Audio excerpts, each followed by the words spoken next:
Hello guys, দেখুন মাংসটা আমি নাড়া দিয়ে দেবো এখন সুন্দর করে। দেখুন কালারটা কত সুন্দর হয়েছে।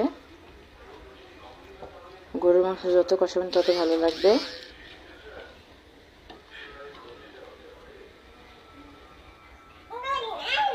দেখুন ভাজিটা প্রায় হয়ে গেছে, আর একটুখানি হবে।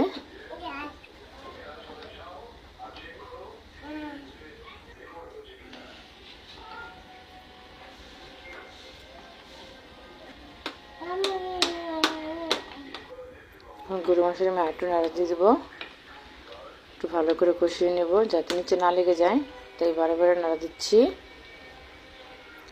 দেখুন এখন দিয়ে দেবো কাঁচামরিচ ভাজির ভেতর।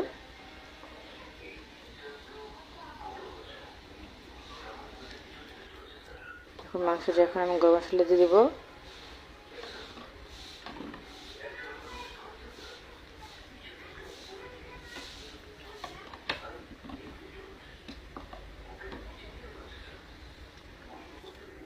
এখন ভালো করে নেড়ে চেড়ে নেব, মশলাটা ভালো করে নেড়ে চেড়ে মিশিয়ে দেবো একসাথে।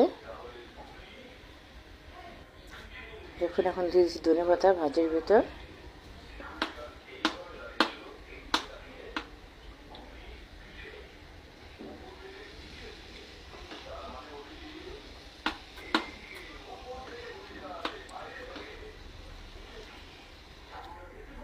তো ভাজিটা হয়ে গেল, দেখুন ভাজিটা কেমন হয়েছে।